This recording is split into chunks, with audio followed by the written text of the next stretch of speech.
Gators Breakdown, the Gators fan podcast, because there's never a dull moment in Gator Nation.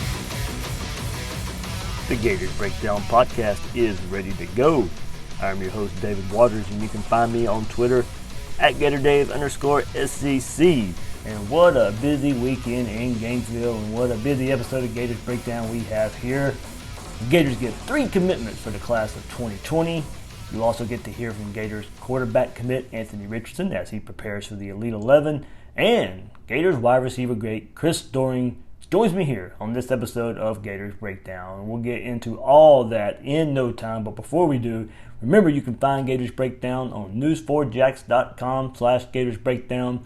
There you'll find all the Gators Breakdown episodes as well as articles from the News4Jax sports team. More coverage of Anthony Richardson training here in Jacksonville with Denny Thompson. And like I said, we'll get into that, but News4Jax has you covered there as well. But also catch Gators Breakdown on Apple Podcasts, Google Play, YouTube, Spotify. When using those services, please share, rate, review, subscribe to the show. And on social media, follow Gators Breakdown on Twitter and Facebook at Gators Breakdown. So, as mentioned earlier, the Gators get 3 commitments for the class of 2020, some expected, and then one big surprise to cap it all off. Lamar Goods, Tre'Vez Johnson, Wingo pledged to the Gators.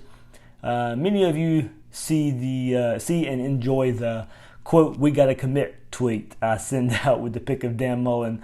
When he was coming out of the plane today, he was announced as Florida's head coach, and it was It was a fun weekend that started Friday evening with a commitment of defensive tackle Lamar Goods, and little did I know I'd be kind of tweeting that Dan Mullen tweet with the "we got to commit" a couple more times throughout the weekend. But look, as far as Lamar Goods goes, this is one we were expecting after his visit last weekend, and then his subsequent decommitment from Kentucky.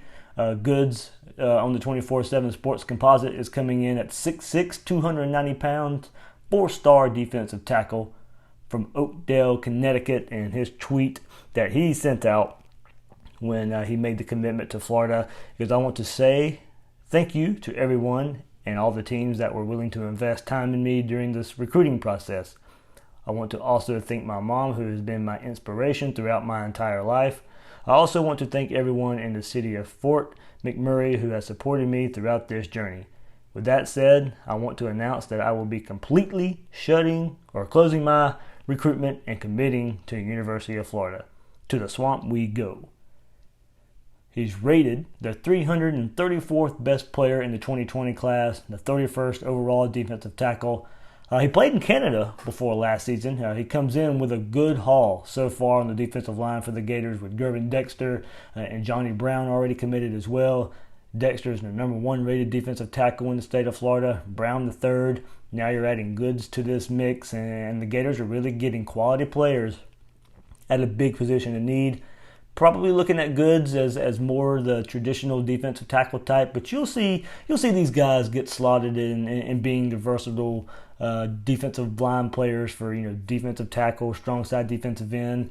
Good shows some good quickness in getting upfield, and while maybe seen more as a run stuffer, has that athleticism to get into the backfield as well. And also with this, I want to go back a couple weeks ago and the commitment of Warren Brinson to Georgia over Florida. We were led to believe it was a Florida-Georgia battle, that Florida had a great chance, and many people out there even picking Florida to be his commitment choice, and he chose the Bulldogs.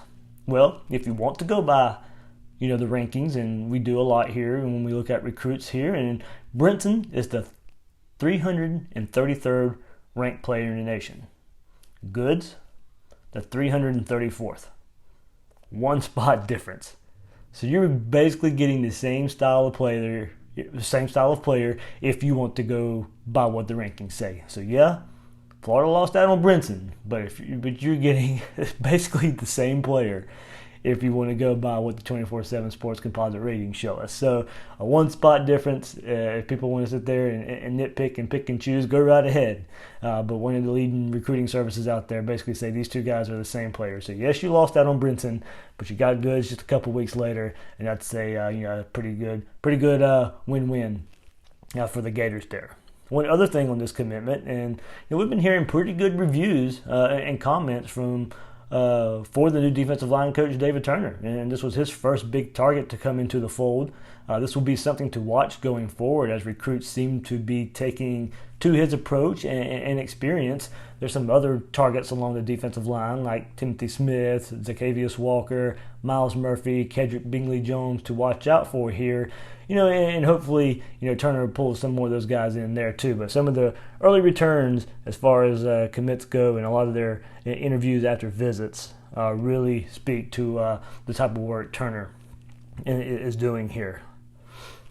Second commitment of the weekend comes on Saturday, and cornerback Tre'Vez Johnson out of Bartram Trail High School in Jacksonville, 3-star, 5'11", 175-pound cornerback, really impressed the staff last week while playing in 7-on-7 at Florida and earned an offer. Came back for a visit this weekend and committed to the Gators. In his tweet he sent out, says, quote, "First, I would like to thank my Lord and Savior for giving me the ability to do what I love and for blessing my family with amazing opportunities. I want to thank my coaches, my teammates, my friends, and anyone else who has helped me get to this point. Special thank you for my family for supporting me over the years and being with me every step during the process. I also want to thank every coach that gave me an opportunity to play at their school. With that said, I want to announce that I am committing to the University of Florida." From Tre'Vez Johnson there, and what we could see from him is he could play cornerback or safety as the 1,685th ranked player in the country according to the 24/7 Sports Composite, 114th ranked safety, 216th ranked player in the state of Florida. He's one player I would expect to rise a little bit as he plays his senior season. Camp reviews have kind of led me to think that he'll get a bump coming up a little bit. Not sure how much, but some is expected. He's been clocked like a 4.5 40 on the 24/7 Sports profile, but out there also to believe that he had ran a 4.41 40-yard dash, and probably going to fit in that star nickel role according to him in a report by Swamp 24/7. So that means the staff can see him cover and also be that physical style of defensive back. So those were the two, Goods and Johnson, that were kind of expected over the weekend. And then Saturday afternoon rolls around, and I'm trying to enjoy some pool time with the family. My phone's blowing up, so start following up and making calls, and find out that linebacker target Derek Wingo made a surprise visit to campus, and something may be happening, and then he ends up. We all saw it. We, of course, remember it Saturday afternoon, that he ends up flipping from Penn State to Florida in the evening hours. And this is a big one. This is a big get from linebackers coach Christian Robinson. Wingo is from St. Thomas Aquinas, rated a 4-star recruit, 165th ranked player in the nation, the 11th outside linebacker in the state of Florida's 24th ranked prospect. He also, of course, went on to Twitter and shared his message as well. I would like to thank Coach Franklin and the entire Penn State staff for giving me an opportunity, and I am thankful for all the relationships that have been built between friends and fans. At this time, I feel that I need to make the best decision for me and my family and decommit from Penn State University. Some people do not understand how hard it is or how hard it can be to make a college decision at such a young age, realizing that one choice will affect the rest of your life. With that being said, I would like to officially shut down my recruitment and announce that I am 100% committed to the University of Florida. And even before this commitment happened, I can tell you that this decision was not made lightly, and I'll get into that a little bit in sharing an article by Mark Wheeler Inside the Gators there. But even I've been talking behind the scenes about Wingo for a little while around the program, and this decision did not come lightly. There was a lot of thought put behind this. It was not an easy decision there to decommit from Penn State or flip from Penn State to Florida. Florida had their work cut out for him there, and Wingo fell in love with the University of Florida at some point, and that's This decision just didn't come lightly, and great work by the staff here. So, even though, he was committed to Penn State, Florida kept on him, and eventually the flip happened. There were going to be some low-key visits from him, so Florida, was going to have every chance to make this flip happen, and they came through. Florida gets their first linebacker commitment of the 2020 class.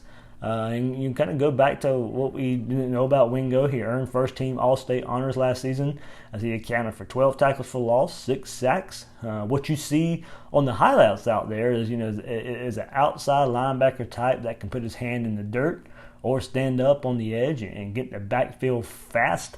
And once he gets there, watch out because he gets there violently. He shows great pursuit to the ball, shows some cover skills as well in some of those highlights. And he reminds me a lot of Vashawn Joseph this same time in their careers. It's the exact same size when Joseph was a prospect coming into Florida, and Wingo plays with that type of violence. So, I was discussing with Harrison Tenzer. Some of you people out there may know him. He's out there on Twitter as well. He knows the St. Thomas Aquinas and South Florida area well, the recruiting world down there. And he was telling me last season was Wingo's first year as a full-time linebacker, and then went on to say that his commitment could turn into a domino effect because Wingo, will be at some big camps in Atlanta and Dallas, and he'll be recruiting his tail off for the Gators. So kind of as I mentioned earlier, for more on what went on behind the scenes of Wingo's commitment to Florida, I can't say enough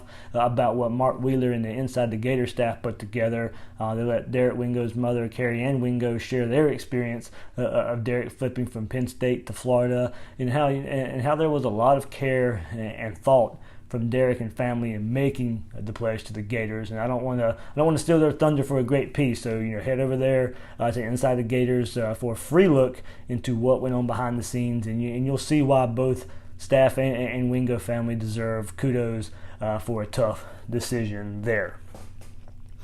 So of course, with 3 new commitments and a busy weekend, it kind of seems for a lot of college teams out there.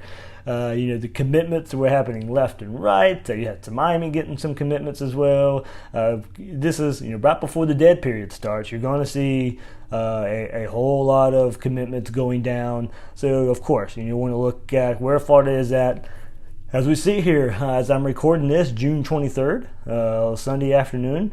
Like I said, you'll probably have some more commitments coming along the way as well. But as of right now, as I said, late June, Gators come in at 8th in the 24/7 Sports rankings with 16 commits, 8 4-stars, 8 3-stars, and kind of makes it up there. 1 spot barely behind Miami, who has 2 more commitments than Florida right there. So that's the main difference. They basically have the same overall score in the 24/7 Sports composite rankings, team rankings, and pretty much along the same lines there. South Carolina at number 9 with 14 commits, not too far there. So I won't get into a whole list of rankings, but just kind of know Florida's at 8th right now with 16 commitments, kind of neck and neck with Miami right now.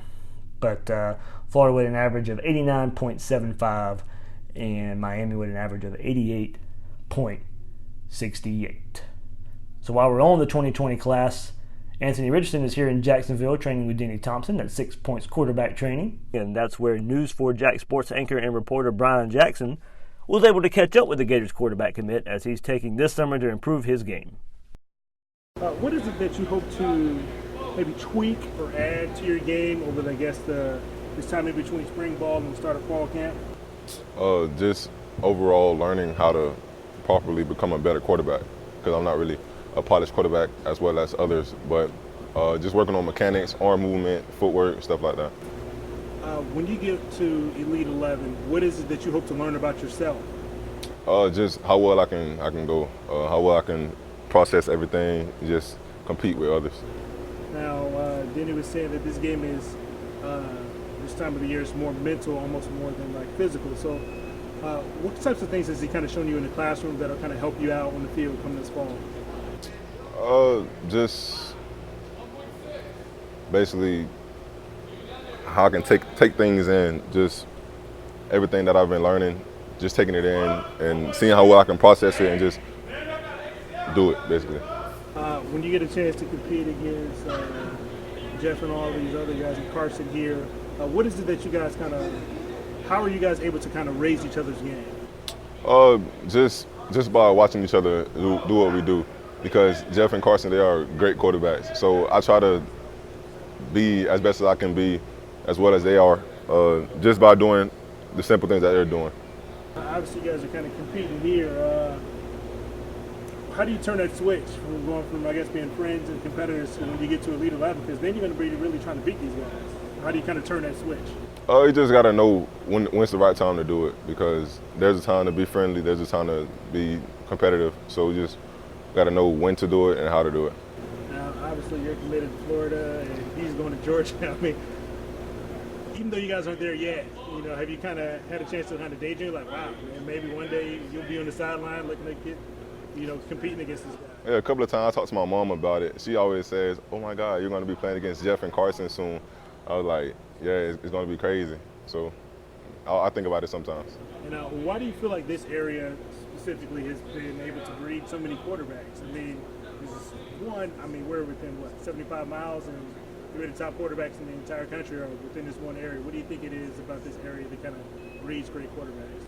I guess it's just the mindset of each and every quarterback in the state of Florida, just the dog mindset and knowing how to compete and grind. Thanks to Brian Jackson for getting us that interview, and there's a lot to be excited about when it comes to Anthony Richardson being a quarterback for the Gators. I'm going to go back and play an interview with Richardson's trainer, Denny Thompson, that we had just a couple months ago, and his thoughts on the potential of Richardson. Baseline talent is beyond elite. I may have even tweeted this, I don't know. I don't remember. But whenever I had him and Carson and Jeff on the same day, along with, at Elite 11, along with some of the best quarterbacks in this area, I thought from a baseline standpoint, meaning just raw, I thought he was the most talented guy there. Good guy, hard worker, really good kid. A lot of stuff to work on. And I have actually we've been texting quite a bit since then, and we're trying to get to work on some of that stuff. But the future for that young man is like so crazy bright, Dave. He's come so far in the last year, and he works so hard, and he's got an old school mentality of it. He doesn't get out there and talk. He just works, man, and he's a fun kid to be around. I think Florida's always. I think there's a big misconception out there in Florida Twitter or Florida social media that Florida backed off of him when they started recruiting Carson. That's not true. Thank you. I said it this morning as well, so I'm glad somebody else could put it out there too. They didn't back off. Yeah. They did not back off. I saw it with my own two eyes. I was there at junior day, and there were certain times that I was wondering, which one do they like more? Because they were completely equal, if not spending more time with Richardson that day. So I don't think that is a complete falsehood that they backed off. I don't know, and I didn't ask him, but I'm not going to ask him because I don't get involved much to what people want to tell other people about me. I don't get involved with this stuff at all. My job is just simply that wherever they go, they're the best they can possibly be. That's my job. They've got a potential Heisman candidate there. I'm excited to work with that young man. Really excited to work with him, and I think he's special. As you can tell, Denny really likes what Richardson brings to the table. I reached out to him again as training is ongoing and he's around Richardson a bit more. And Denny went on to say, quote, "I'm super high on Anthony. The more I've gotten to see him, the more I like the kid." So, look, I know the loss of Carson Beck stung a little, and 2021 quarterback target Brock Vandegrift just recently committed to Oklahoma, but Florida's in good hands here when it's coming to quarterbacks and Dan Mullen and Brian Johnson, what they bring to the table as coaches, and what they have in Emory Jones now, and Anthony Richardson coming in. Sure, we'd like to get the highly rated prospect here, but much like I've been saying kind of about the offensive line, there's a lot of trust here for what this staff is able to develop, and it's not like they're just settling at quarterback. They've actively recruited and identified these kids that they'd like to build an offense around, and I think we as fans can feel pretty comfortable about that and where the position is heading under Dan Mullen. So let's shift focus to the 2019 Gators. Gators wide receiver great and SEC Network analyst Chris Doering joining us here on Gators Breakdown. Chris, let's start.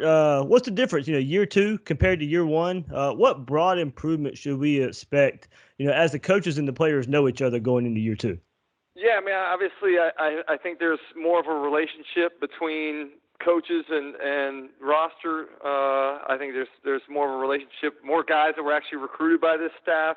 I think the biggest thing, I mean, when a new staff comes in, you have to learn how to do everything over again. Not only how to practice, but how to stretch, how you go through your pregame routine, what to expect from in-game communication. I mean, there's so many different things that are unknowns when you're just kind of getting acclimated. And I think you saw as the season wore on last year, I think you saw more of that starting to pay dividends, where the players had a better comfort level for what they were doing schematically. They had a better comfort level for knowing, how to interact and what the expectation level is of the coaching staff. And I think vice versa too. I think the coaching staff knew the roster a little bit better and could put them in even better situations for them to be successful and continue to minimize those deficiencies. So I think all of those things are things that I look forward to. Just a greater comfort with each other and a greater comfort with managing the roster and those guys that are going to be filling some of the big holes that were left by guys that moved on to the next level last year. Now, we do know something different from year one is how they're going to handle expectations. Florida will go into the season a top 10 team and having to handle and live up to some expectations that they have going into this season. Yeah, it's quite a different situation from last year, coming off a 4-7 season, and people, I think there was a level of expectation, and sometimes when you have too much success too soon, that expectation can get out of whack, and I think that's one of the things that I kind of want Gator fans to say cautiously optimistic about is, hey, they did win 10 games last year, but there was a lot of close games that could have gone either way. Florida found a way to win those close games. Sometimes those things don't necessarily break your way from year to year. So there's so many variables that you can't control from the breaks that do go your way or don't go your way, injuries and how that affects your roster. But for me, I think the thing that I worry about a little bit is that you could see an improved team. There could be a marked improvement offensively, defensively, and it may not reflect necessarily in wins and losses. So winning 10 games in the SEC is a tough task to do, and not to mention the fact the non-conference schedule with Florida State and Miami kind of bookending the season makes it even more challenging. Chris, there's a lot of Gator fans out there like to compare Steve Spurrier and Dan Mullen, of course, the way they kind of go out there with the media and maybe troll some opponents and maybe just kind of how they act, just kind of similar ways out there. How was Spurrier with the expectations? We knew, eventually it kind of wore on him toward the end of his tenure at Florida, but when you were there, it was early in his tenure, mid his tenure. How did he handle, the going into a season ranked top 5, top 10? I'm sure you guys were aware of it, but did he ever really bring it up all that much? Well, it was interesting because, I was there, my first year was 91. He got there in 90. And so I was there for the rise of the program and reaching feats that we had never accomplished before. The 91 first official SEC championship, getting to the SEC championship game in 1992, winning our first SEC championship in 93, that expectation growing. And I remember being a team that everybody labeled as roadkill. They go on the road, they get away from the swamp, they can't win the same way they do at home. Well, we were able to overcome that. And just one thing after another, it was about breaking barriers. And I remember in preseason camp, the 94 season, word came out that we were going to be the preseason #1 team. And it was something brand new. It was something we haven't had to deal with before, the expectation level. And I think, I don't know that we I think we handled it fine, but I think we got better at those things as we got the experience and maybe even failed. I mean, I think part of what made our program what it was and ultimately winning the national championship were some of those failures along the way. It was losing to Notre Dame in the Sugar Bowl after the 91 season, was losing to Alabama in the 92 SEC championship. It was losing to Nebraska in the 95 national championship. And I think Coach Spurrier was one of the best at taking something positive from those losses and making tweaks to allow, the growth of the team to take place and not have those. Nick Saban talks a lot. Let's don't waste an opportunity. Don't waste a loss. And I think that's one thing we did very well was learn from our mistakes and become a better program as a whole because of what Coach Spurrier was able to glean from those losses and disappointing situations. All right, so let's go to the position you know so well, and of course the depth that Florida has at wide receiver. Do they need that one guy to be that one guy who kind of separates himself from the others, or is the balance that they showed last year okay? Yeah, I think the interesting thing after spending some time with the coaching staff this spring was that he really has been, and it's not just the receivers, but I think the receivers is one of the groups that he made the example of, is that these guys now are figuring out their roles, and it's not necessarily about having to play 80 plays a game. They understand that they're more productive if they've got a rotation of 8 guys that can roll in there, and they're playing 40 plays, and you're seeing contributions on special teams. I mean, last year, one of the reasons why they were as successful as what they were in punting was because of the utilization of some of those fast guys at the receiver position as gunners and getting down the field and being able to cover kicks. And I think that's one of the things that these guys are now understanding is it's not about quantity, it's about quality reps. Obviously, you'd love to see some guys maybe step up and take the lead in terms of who the go-to receiver is. And we got some glimpses of some guys that might be up for that this year during the spring game. But I think you're going to see a lot of different guys getting a lot of snaps, a lot of guys getting opportunities to make catches. And this receiving squad reminds me a lot of ours in the 90s, where there's a lot of great depth. There's a lot of guys that can make plays, and they have skill sets that complement one another. And that's what you want is guys that as a whole are a really complete wide receiver unit. So I know as an SEC Network analyst, you have to kind of still look at the whole team, but I know you still key in on those receivers. Is there anything that can improve on this wide receiver core? Yeah, I was disappointed last year with the way that these guys separated in man coverage. I mean, the key as a receiver, if teams are going to play you with a single high safety, you got to be able to win on the outside. And a lot of times, guys were not able to separate at the top of the route. Corners were sitting on them.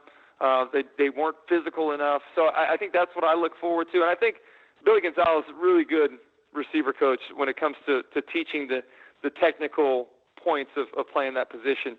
And I think they'll get better at that. But that's what I want to see from them is being able to separate against man coverage, particularly press coverage, and then catching the ball a little bit more with the hands out in front of them. I think a lot of times there were some guys that were inconsistent in terms of catching the football with their hands. Those are two things I expect to see a market improvement on this year, with another year of tutelage there from Billy Gonzalez. Former Gators wide receiver Chris Doering, an SEC Network analyst. He's joining us here on Gators Breakdown. Of course, the wide receiver group certainly depends on Feleipe Franks taking the next step. And Chris, but behind Tua and Fromm, there's a group of SEC quarterbacks that can be slotted behind them in any order you kind of feel comfortable with. There's enough reasons to be excited about Feleipe Franks, given how he finished last season, and as he gets more familiar with Dan Mullen's offense.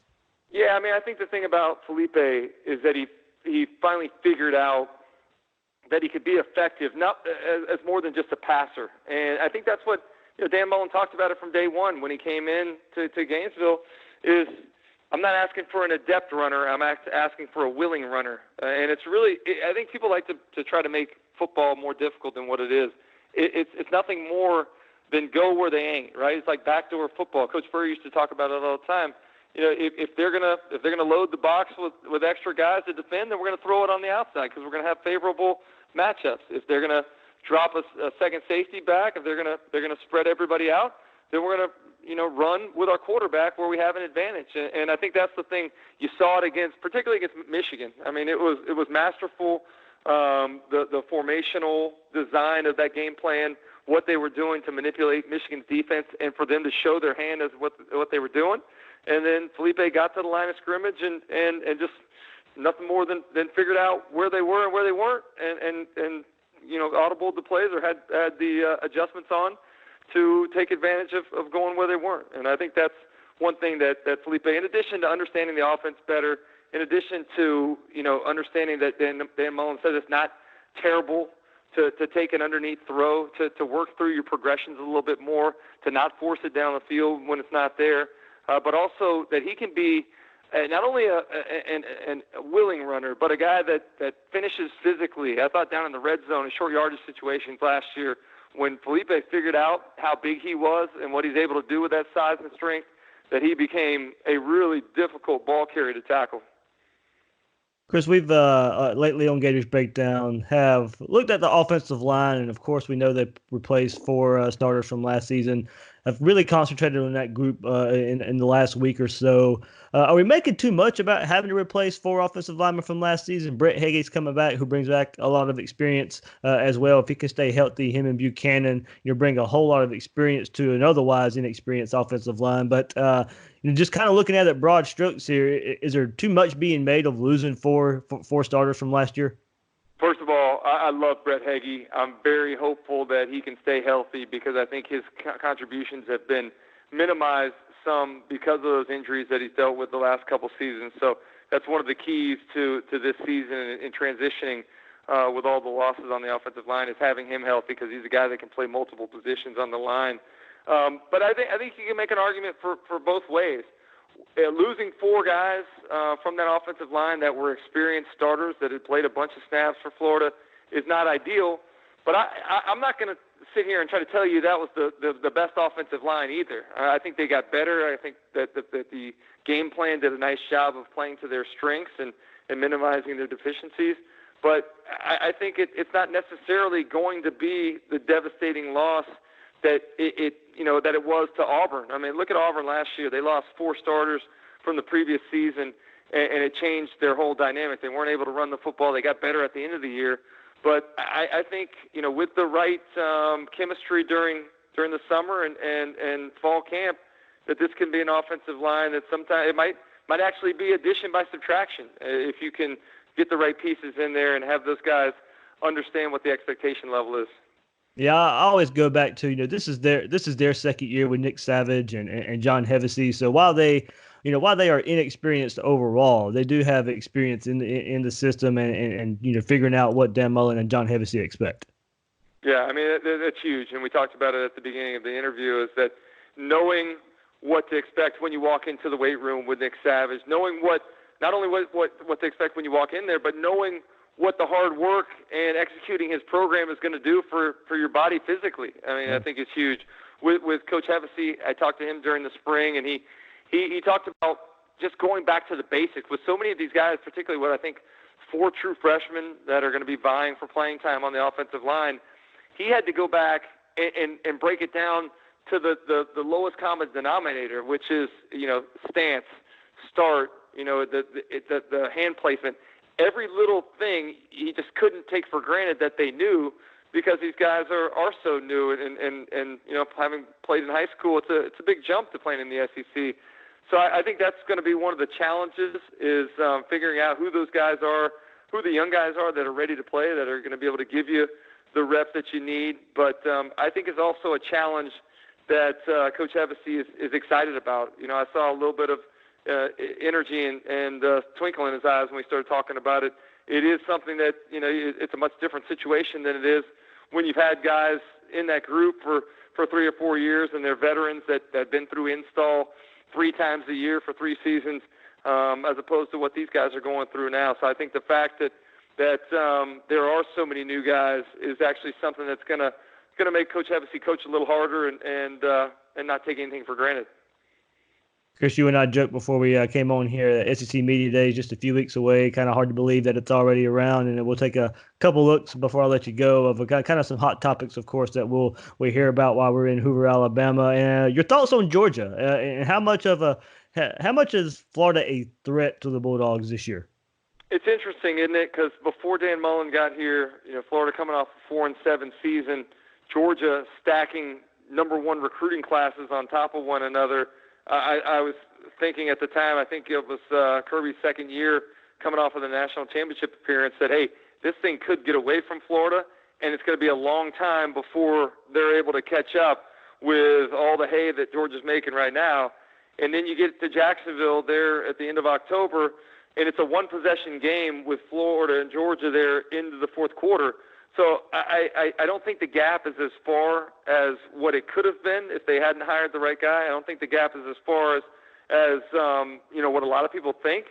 And if not for a couple, they missed the flea flicker on the first play of the game. They missed a couple other plays, turned it over a couple times.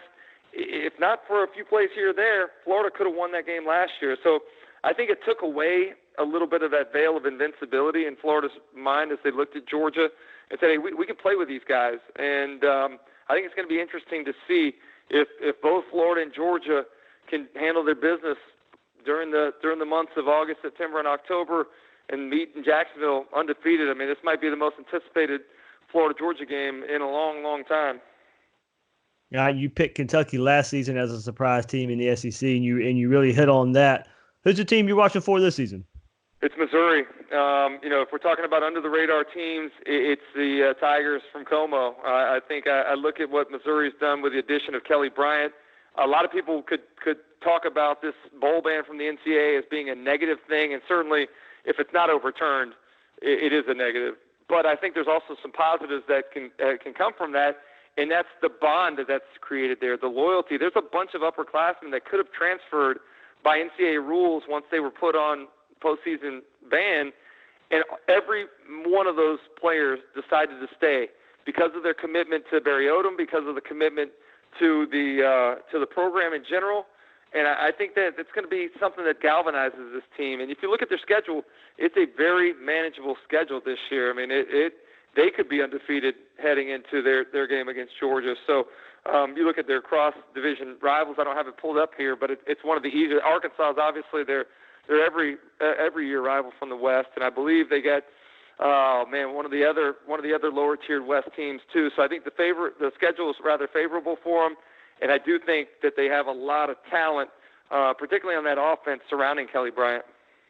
Last thought from you, Chris, and you never got to play Miami in your days at Florida, but it's still an in-state rival that's garnering a lot of attention, especially since the game has been moved up a week to kick off the season in 150 years of college football on ESPN.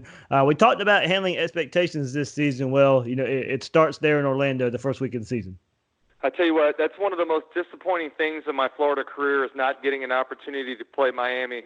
Both of my parents are from Miami. Both of them went to the University of Florida. During my formative years growing up, obviously a huge Gator fan, we went to every home game, but we also went to every Florida game against Miami down in the Orange Bowl. And I remember, some of those great teams of the mid-'80s playing one another, and just really disappointed that I never had an opportunity to take part in that game. I mean, this is the season. This is what it's supposed to be, where the three big teams from the state of Florida all playing one another to figure out who the best program is. And what a great way to start the year. What a great way, as you said, to kick off the 150th anniversary of college football. Lot of special stuff surrounding that game. And the thing that I hope to see from Florida is a lot of poise, being able to handle that. I mean, I'm sure there's a lot of anxiety leading into any opener of the season, particularly playing on that stage against Miami. But I know in talking with a lot of the players and coaches, they've all been pointing to that game as one that they're really excited about. A lot of the reps that they're taking in the weight room are for that game. And, I look forward to seeing not only where Florida is, but I think this is a great gauge for where Manny Diaz has that program right now. I mean, it's, he certainly seems like the right fit to get them back to where they expect to be. And I think it's going to be the storylines, including Manny Diaz having coached for Dan Mullen and being released of his duties when they were at Mississippi State. I think there's just so many different storylines that we'll be able to talk about as we lead up to August 24th. Yeah, given where Florida came from, 4-7, and then Mullen taking over to end last season by beating FSU and Michigan in a bowl game, finally getting, but you've played Michigan a lot lately, so being able to finally beat those two teams and then turn around the opening game of the next season to beat Miami, that's a 3-game stretch there that Dan Mullen can flex on a little bit. Yeah, no, I mean, it is. It's amazing, again, how far this program's come from that 4-7 season with the embarrassment in that year of Michigan kicking off the year. I was talking with somebody today, in fact, about how these opening games at these neutral sites against big-time Power 5 opponents can be great or they can be terrible. And everybody that traveled to Dallas for that kickoff against Michigan a couple years ago experienced the disappointment that can go along with that. But I think this is a different season, different coaching staff, different group of players. And as you mentioned, they've got to have a lot of confidence after the way they ended last season, going to Tallahassee, owning the Seminoles there, beating up on Harbaugh's Wolverines in Atlanta.